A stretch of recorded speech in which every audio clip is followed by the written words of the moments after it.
Welcome to the nighttime edition of the Google Glass on a motorcycle. If you want to see the daylight version, go ahead and click the link in the upper left corner. One thing you have to know while watching this video is that while the glass is inside my helmet, all of its light is reflecting off the inside of my visor. To understand better, let's take a look at how the Google Glass is built. The main display light emits from the black portion here, and most of the light is focused onto your eye through an angled display. But since the glass itself is clear, there is still light escaping from every side. It does get a little distracting at night, and I did not notice this as I was making my daytime video. Back on the motorcycle again, the glass can be controlled by voice commands, which is pretty cool. You can start, stop, and change directions whenever you want. The glass is always listening to your commands. One cool command is that you can see a route overview at any point. This pulls back from the normal navigation and shows you a top-down display of your route that you are traveling, which is pretty useful when traveling in a new area. As you can see, the display is much more prominent at night than it is during the day. Partly because the display itself is so bright, there is no outside light to shine through the other side of the glass, which would help it become more translucent. It is not as see-through at night as it is during the day. Keep in mind that this is not a direct recording of the Google Glass itself. This video took several cameras and a screencast to my Note 3 to make a realistic rendition of how this glass actually works.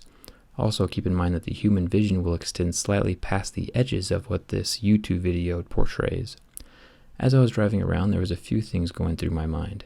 First of which was how dangerous this was. Second of which was why there was so much light reflecting off the inside of my visor.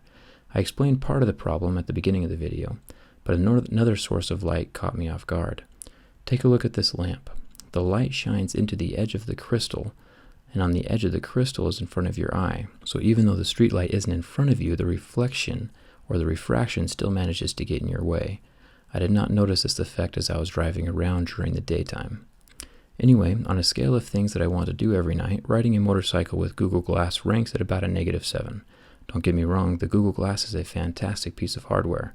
It has a lot of potential in other aspects, but from a motorcycle navigation perspective, it is not a good match. The dangers of Google Glass outweigh the positives. With the extra light reflecting off the inside of my helmet, the screen blocking my blind spot, and the general distraction of having a bright light shining in your eyes, I don't recommend using the glass while riding. Not to mention the current price tag. $1,500 is a little steep for a GPS, but that price is bound to drop as soon as the glass is officially released. I will put a link in the video description below for current Amazon pricing, so check that out. Anyway, thanks for watching. If you have any questions, make sure to leave it in the comments below, and don't forget to subscribe. Feel free to share this with any other motorcycle friends who would also be interested to see how the Google Glass looks at night. Thanks for watching.